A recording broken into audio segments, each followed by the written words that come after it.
ఓం శాంతి 18/1/2024 పితాశ్రీ గారి పుణ్యస్మృతి దివసం నాడు వినిపించేందుకు బాబ్దాదా యొక్క మధుర మహావాక్యాలు. మధురమైన పిల్లలు, బాబా హృదయంలో పిల్లలను సదా సుఖమయంగా చేయాలన్న ఫస్ట్ క్లాస్ ఆశ ఉంటుంది. నా పిల్లలు యోగ్యులుగా అయి స్వర్గానికి యజమానులుగా అవ్వాలి అన్నదే బాబా కోరుకుంటారు. ఓం శాంతి. ఇప్పుడు భగవంతుడు సమ్ముఖంగా కూర్చుని మనకు జ్ఞాన గీతాలను వినిపిస్తారు మరియు జ్ఞాననాట్యం చేయిస్తారు అని పిల్లలకు తెలుసు. ఈ జ్ఞాననాట్యంతో మీరు దేవతల వలె సదా సుఖమయంగా మరియు హర్షితంగా ఉంటారు. భగవంతుణ్ణి అనంతమైన తండ్రి లేక విశ్వరచయిత అంటారు. బాబా మా కొరకు స్వర్గమనే కానుకను తీసుకొచ్చారు అని ఆత్మ భావిస్తుంది. వారే రచయిత. స్వర్గానికి యజమానులుగా చేసేందుకు రాజయోగాన్ని నేర్పిస్తారు. తండ్రిని మరియు విశ్వ యజమానత్వాన్ని గుర్తు చేయండి అని చెప్తారు. తండ్రి అనంతమైన యజమాని కనుక తప్పకుండా అనంతమైన పెద్ద ప్రపంచాన్ని రచిస్తారు. పిల్లలైన మీ కొరకు మొత్తం విశ్వమే ఇల్లు వంటిది, అనగా పాత్రను అభినయించే స్థానం. అనంతమైన తండ్రి వచ్చి అనంతమైన విశ్వాన్ని లేక ఇంటిని తయారు చేస్తారు. అదే స్వర్గం. మరి అటువంటి తండ్రికి పిల్లలు ఎంతగా కృతజ్ఞతలను తెలపాలి? విశ్వరచయిత తండ్రి డైరెక్ట్గా అర్థం చేయిస్తున్నారు. నేను మిమ్మల్ని విశ్వానికి యజమానులుగా తయారు చేయడానికి వచ్చాను కనుక మీ స్వభావం చాలా ఫస్ట్ క్లాస్గా ఉండాలి. మీ నడవడికి ఎలా ఉండాలంటే వీరు దేవతలా ఉన్నారు అని అందరూ అనాలి. దేవతలు ప్రసిద్ధమైనవారు. వీరి స్వభావం పూర్తిగా దేవతలా ఉంది. వీరు పూర్తిగా మధురమైన శాంత స్వభావం కలవారు అని అంటారు. ఇటువంటి పిల్లలను చూసి తండ్రి కూడా సంతోషిస్తారు. బాబా స్వర్గానికి యజమానులుగా చేయడానికి వస్తారు కనుక మీరు ఎంతటి సహాయకులుగా అవ్వాలి. సేవలో మీ అంతటి మీరే నిమగ్నమైపోవాలి. అంతేకాని నేను అలసిపోయాను, తీరిక లేదు అని అనకూడదు. అన్ని పనులు సరైన సమయానికి చేయటంలోనే కళ్యాణముంది. యజ్ఞసేవ చేసినందుకు బహుమానం శివ్బాబా ఇస్తారు. బాబా పిల్లల యొక్క దైవీ నడవడికను చూసినప్పుడు బలిహారమైపోతారు. పిల్లలైన మీరు ఈ చదువు ద్వారా ఎంత ఉన్నతమైన సంపాదన చేసుకుంటారు. మీరు పదమపతులుగా అవుతారు. బాబా మిమ్మల్ని ఎంతటి ధనవంతులుగా తయారు చేస్తారు. బాబా మిమ్మల్ని తరగని ఖజానాలతో ఎలా తూకం వేస్తారంటే అవి మీకు 21 జన్మలు తోడుగా ఉంటాయి. అక్కడ దుఃఖం అన్న పేరే ఉండదు. ఎప్పుడూ అకాల మృత్యు జరగదు. మృత్యుకు ఎప్పుడు భయపడరు. ఇక్కడ ఎంతగా భయపడతారు, ఎంతగా ఏడుస్తారు. మీకైతే ఈ పాత శరీరాన్ని వదిలి వెళ్లి కొత్త ప్రపంచంలో యువరాజుగా అవుతాము అని సంతోషముంది. మీరు ఈ పాత ప్రపంచం నుండి మమకారాన్ని తొలగించుకుంటూ ఉండండి. ఈ దేహాన్ని కూడా మర్చిపోతూ వెళ్ళండి. ఆత్మలమైన మనం స్వతంత్రులము. కేవలం ఒక్క బాబా తప్ప ఇంకెవరూ గుర్తుకు రాకూడదు. జీవిస్తూ ఉండగానే మృత్యు అవస్థలో ఉండాలి. ఈ ప్రపంచం నుండి చనిపోయారు. మీరు మరణించినట్లయితే మీకు సంబంధించినంతవరకు ప్రపంచం మరణించినట్లే అని అంటారు కూడా కదా. శరీర భానాన్ని తొలగిస్తూ ఉండండి. ఏకాంతంలో కూర్చుని ఈ అభ్యాసం చేయండి. బాబా, ఇప్పుడిక మేం మీ ఒడిలోకి చేరిపోతున్నాము. అంతే. ఒక్కరి స్మృతిలో శరీరం అంతమవ్వాలి. దీనినే ఏకాంతం అంటారు. మధురమైన పిల్లలు, ఇంతటి ఉన్నతమైన చదువును చదివించేవారెవరు అన్నది మీకు తెలుసు. ఈ చైతన్యమైన డబ్బాలో చైతన్యమైన వజ్రం కూర్చుని ఉన్నారు. వారే సత్ చిత్ ఆనంద స్వరూపులు. సత్యమైన తండ్రి మీకు సత్యాతి సత్యమైన శ్రీమతాన్ని ఇస్తారు. బాబాకు చెందినవారుగా అయ్యారు కనుక అడుగడుగున శ్రీమతంపై నడవాలి. మౌనంగా ఉండాలి మరియు చదువుకోవాలి. ఒక్క తండ్రినే స్మృతి చేయాలి. గడియ గడియ ఈ బ్యాడ్జ్ను చూసుకుంటూ ఉన్నట్లయితే తండ్రి మరియు వారసత్వం గుర్తుకొస్తాయి. స్మృతి ద్వారానే మీరు మొత్తం విశ్వానికి శాంతిదానం ఇస్తారు. పిల్లలు ప్రతి ఒక్కరూ తమ ప్రజలను కూడా తయారు చేసుకోవాలి, వారసులను కూడా తయారు చేసుకోవాలి. ఏ మురళిని మిస్ చేయకూడదు. బాబా చాలా ప్రేమగా అర్థం చేయిస్తారు. మధురమైన పిల్లలు, మీపై మీరు దయ చూపించుకోండి, ఎటువంటి ఆజ్ఞను ఉల్లంఘించకండి. సుగంధభరితమైన పుష్పాలు ఎవరైతే ఉన్నారో వారు ఆకర్షిస్తారు. ఎవరు ఎటువంటి వారో అటువంటి సర్చ్ లైట్ను తీసుకునే విధంగా ఆకర్షిస్తారు. సుగంధభరితమైన గుణవంతులైన పిల్లలను చూస్తే ప్రేమతో సంతోషంతో కళ్ళు చెమ్మగిలుతాయి. ఏదైనా కష్టముంటే బాబా సర్చ్ లైట్ ఇస్తారు. బాబా అర్థం చేయిస్తారు. మధురమైన పిల్లలు, మీరు ఈ పాత ప్రపంచంపై ఎటువంటి ఆశను పెట్టుకోకూడదు. ఇప్పుడైతే ఒకే ఒక శ్రేష్ఠ ఆశను పెట్టుకోవాలి. అదేమిటంటే మేము సుఖధామానికి వెళ్ళాలి. ఎక్కడా ఆగకూడదు, ఎటూ చూడకూడదు, ముందుకు వెళ్తూ ఉండాలి. ఒకవైపే చూస్తూ ఉండండి. అప్పుడే అచలమైన, నిశ్చలమైన, స్థిరమైన అవస్థ ఉంటుంది. ఇప్పుడీ ప్రపంచం అంతమయ్యేదే ఉంది. దీని పరిస్థితి చాలా సీరియస్గా ఉంది. ఈ సమయంలో అందరికంటే ఎక్కువ కోపం ప్రకృతికి వస్తుంది. అందుకే అన్నింటినీ అంతం చేసేస్తుంది. ఈ ప్రకృతి ఇప్పుడు తన కోపాన్ని చాలా తీవ్రంగా చూపించనున్నది అని మీకు తెలుసు. మొత్తం పాత ప్రపంచాన్ని ముంచేస్తుంది. భూకంపంలో ఇళ్ళు మొదలైనవన్నీ పడిపోతాయి. అనేక రకాలుగా మృత్యు జరుగుతుంది. ఇదంతా డ్రామా ప్లాన్గా తయారై ఉంది. ఇందులో ఎవరి దోషమూ లేదు. వినాశనమైతే జరిగేదే ఉంది.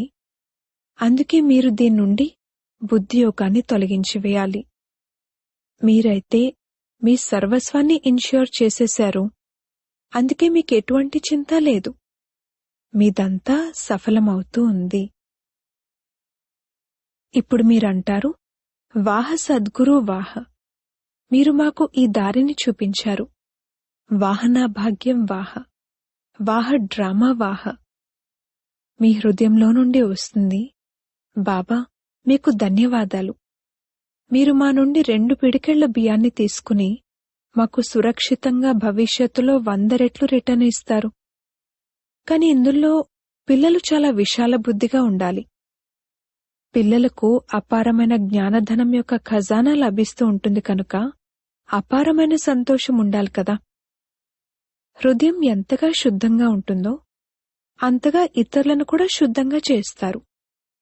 యోగ స్థితి ద్వారానే హృదయం శుద్ధంగా అవుతుంది.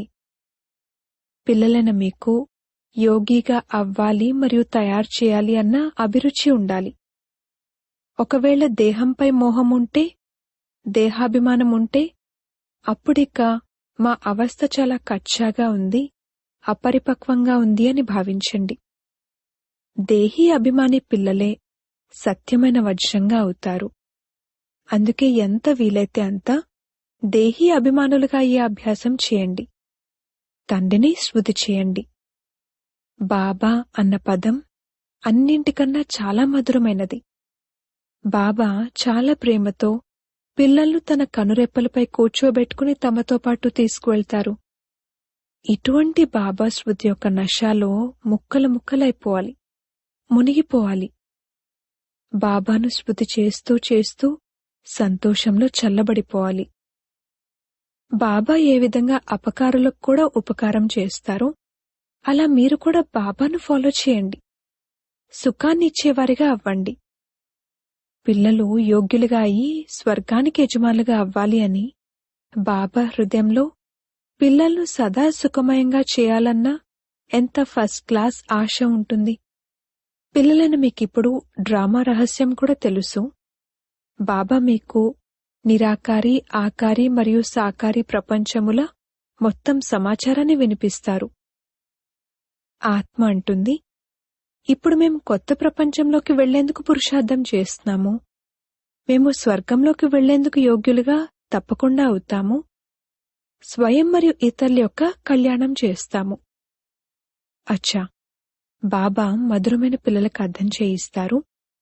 బాబా దుఃఖహర్త సుఖకర్త కనుక పిల్లలు కూడా అందరికీ సుఖాన్ని ఇవ్వాలి, బాబాకు కుడి భుజంగా అవ్వాలి. ఇటువంటి పిల్లలే బాబాకు ప్రియంగా అనిపిస్తారు. శుభకార్యంలో కుడి చేతినే ఉపయోగిస్తారు. కనుక బాబా అంటారు, ప్రతి విషయంలోనూ ధర్మయుక్తంగా అవ్వండి. ఒక్క బాబానే గుర్తు చేయండి. అప్పుడిక అంతిమ స్మృతిని బట్టి జన్మ లభిస్తుంది. ఈ పాత ప్రపంచంపై మమకారాన్ని తొలగించుకోండి. ఇది శ్మశాన వాటిక. వ్యాపార వ్యవహారాలు, పిల్లలు మొదలైన వాటి చింతనలో చనిపోయినట్లయితే అనవసరంగా మిమ్మల్ని మీరు నష్టపరుచుకుంటారు. శివబాబాను స్మృతి చేసినట్లయితే మీరు చాలా సంపన్నంగా అవుతారు. దేహాభిమానంలోకి రావటంతో నష్టపోతారు. దేహీ అభిమానులుగా అవ్వటంతో సంపన్నంగా ఉంటారు. ధనంపై కూడా చాలా అత్యాశ పెట్టుకోకూడదు. దాని చింతలో శివబాబాను కూడా మర్చిపోతారు. పిల్లలు తమ సర్వస్వాన్ని బాబాకు అర్పించి శ్రీమతంపై ఎంతవరకు నడుస్తున్నారు అన్నది బాబా చూస్తారు. ప్రారంభంలో బాబా కూడా ట్రస్టీగా చూపించారు కదా. సర్వస్వాన్ని ఈశ్వరార్పణం చేసి స్వయం ట్రస్టీగా అయిపోయారు. కేవలం ఈశ్వరుని కార్యంలోనే పెట్టాలి, అంతే. విఘ్నాలకెప్పుడు భయపడకూడదు. ఎంత వీలైతే అంత సర్వీస్లో తమ సర్వస్వాన్ని సఫలం చేసుకోవాలి. ఈశ్వరార్పణం చేసి ట్రస్టీగా అయి ఉండాలి. అచ్చా, మధురాతి మధురమైన సిక్కిలదే పిల్లలకు మాతాపిత బాప్దాదాల ప్రియస్మృతులు మరియు గుడ్ మార్నింగ్. ఆత్మిక పిల్లలకు ఆత్మిక తండ్రి నమస్తే. అవ్యక్త మహావాక్యాలు. Revise date 15/4/74. అందరూ ఉన్నత వైపుకు వెళ్తూ ఉన్నారా? సదా లగనంలో మగ్నమై ఉండటం మరియు విఘ్న వినాశకులుగా ఉండటం, ఈ 2 లక్షణాలు అనుభవంలోకి వస్తున్నాయా? విఘ్న వినాశకులుగా అయ్యేందుకు బదులుగా విఘ్నాలను చూసి మీ స్థితి నుండి కిందకైతే రావటం లేదు కదా. అనేక రకాలుగా వచ్చే తుఫాన్లు మీ బుద్ధిలో తుఫాన్నైతే సృష్టించటం లేదు కదా. ఎలాగైతే ఎవరి నుండైనా కానుక లభిస్తే బుద్ధిలో అలజడి కలగదు, కాని ఉల్లాసం కలుగుతుందో, అలాగే మీకొచ్చే తుఫాన్లు మీలో ఉల్లాసాన్ని పెంచుతాయా లేక అలజడిని పెంచుతాయా? ఒకవేళ తుఫానును తుఫానుగా భావిస్తే అలజడి కలుగుతుంది, మరియు కానుకగా భావిస్తే లేక అలా అనుభవం చేస్తే దానివల్ల ఉల్లాసం మరియు ధైర్యం ఇంకా పెరుగుతాయి. ఇది ఎక్కే కళకు గుర్తు. గాబరా పడేందుకు బదులుగా లోతుల్లోకి వెళ్లి అనుభవాలనే కొత్త కొత్త రత్నాలను ఈ పరీక్షల సాగరం నుండి ప్రాప్తి చేసుకుంటారు. ఎందుకంటే అలజడి లోపల రత్నాలు దాగి ఉన్నాయి. పైపైన అనగా బాహ్యముఖత యొక్క దృష్టి మరియు బుద్ధితో చూసినట్లయితే అలజడి కనిపిస్తుంది లేక అనుభవం అవుతుంది. కాని ఆ వచ్చిన విషయాల్నే అంతర్ముఖి దృష్టి మరియు బుద్ధితో చూసినట్లయితే అనేక రకాల జ్ఞానరత్నాలు అనగా పాయింట్లు ప్రాప్తిస్తాయి.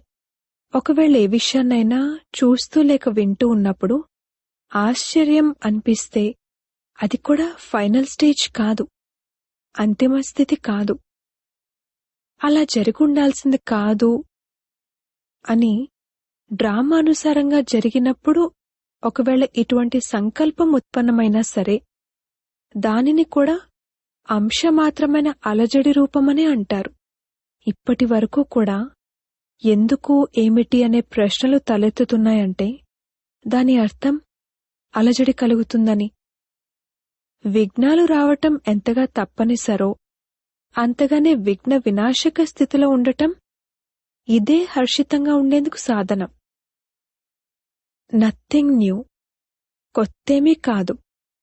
ఇదే ఫైనల్ స్టేజ్, అంతిమ స్థితి.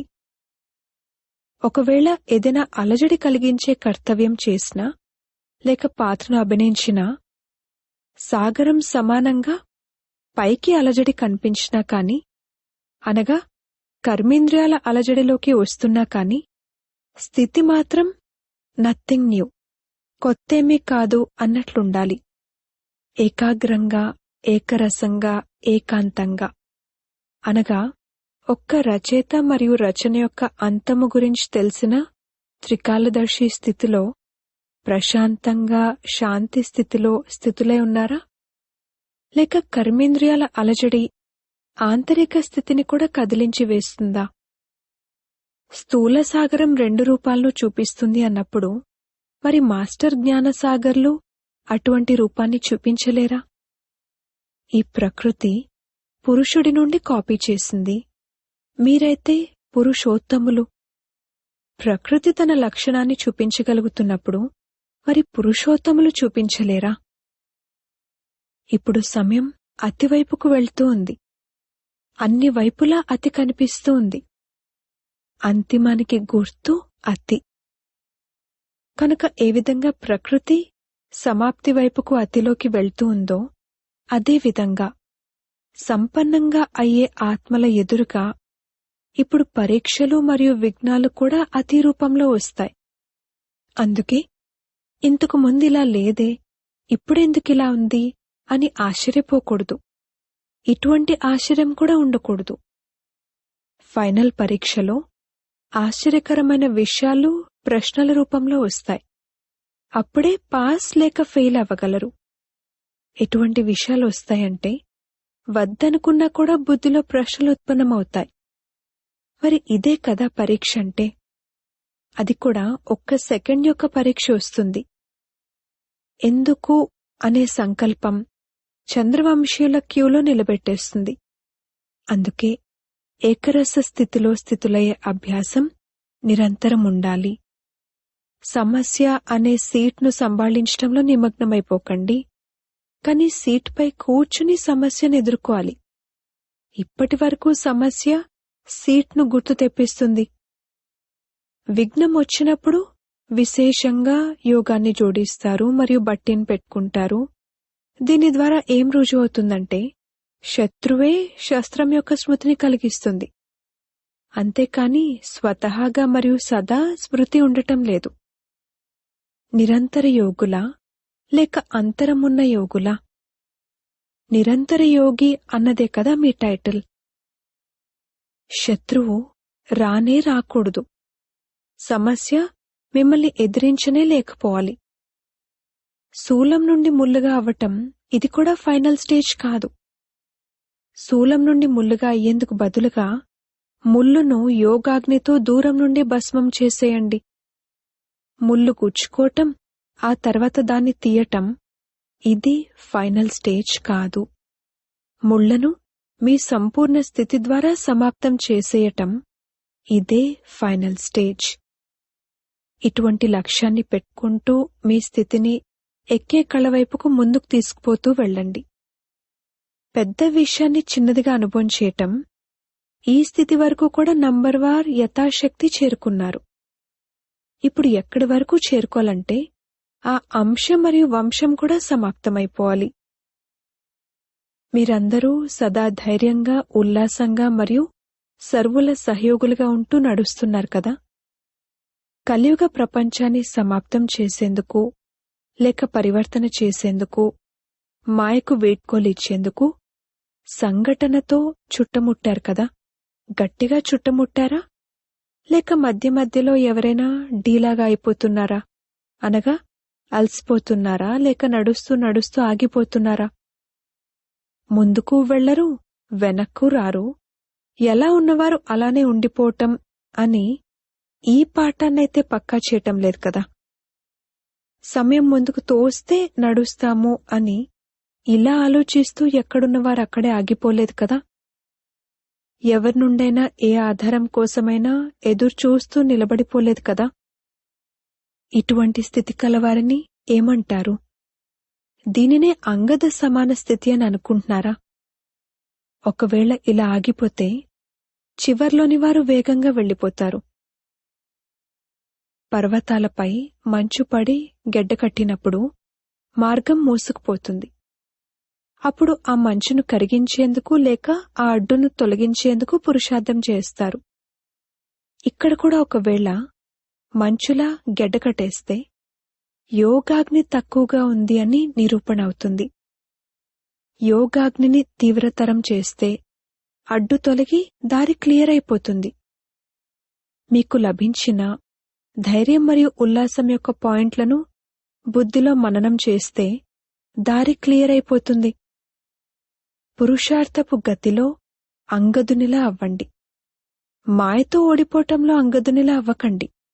విజయులుగా అయ్యేందుకు అంగదునిలా అవ్వండి.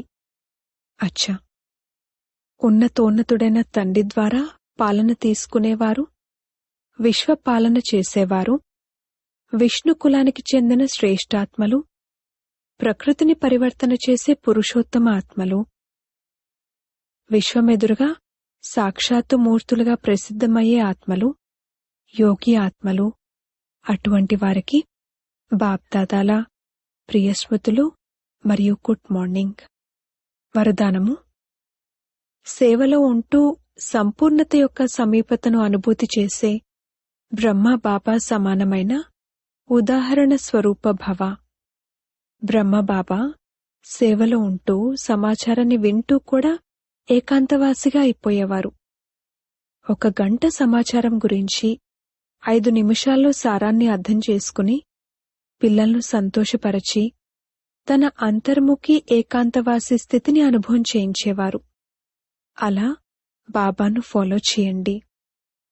బ్రహ్మబాబా ఎప్పుడూ కూడా నేను చాలా బిజీగా ఉన్నాను అని అనలేదు, కాని పిల్లల ముందు ఉదాహరణగా అయ్యారు. అలా సమయం అనుసారంగా ఇప్పుడు ఈ అభ్యాసం యొక్క అవసరం ఉంది. హృదయం యొక్క లగనం ఉన్నట్లయితే సమయం దొరుకుతుంది మరియు అనేకులకు ఉదాహరణగా అవుతారు. స్లోగన్: ప్రతి కర్మలో కర్మ మరియు యోగం అనుభవం అవ్వటమే కర్మయోగము. అవ్యక్తి సైలెన్స్ ద్వారా డబల్ లైట్ ఫరిష్తా స్థితిని అనుభవం చేయండి. మేం బాబా సమానంగా అవ్వాలి అని సదా ఈ లక్ష్యమే గుర్తుండాలి. అప్పుడు ఏ విధంగా బాబా లైట్గా ఉంటారో అలా డబల్ లైట్గా ఉంటారు. ఇతరులను చూస్తే బలహీనులుగా అవుతారు. అందుకే సీ ఫాదర్, ఫాలో ఫాదర్. తండ్రినే చూడండి, తండ్రినే అనుసరించండి. ఎగిరే కళకు శ్రేష్ఠ సాధనం కేవలం ఒకే ఒక్క మాట: సర్వస్వం నీదే. నాది అన్న పదాన్ని మార్చి నీదిగా చేయండి. నీవాడిని అని అనుకున్నప్పుడు ఆత్మ లైట్గా ఉంటుంది, మరియు అన్నీ నీవే అయినప్పుడు లైట్గా తేలిగ్గా అయిపోతారు. అచ్చా, ఓం శాంతి.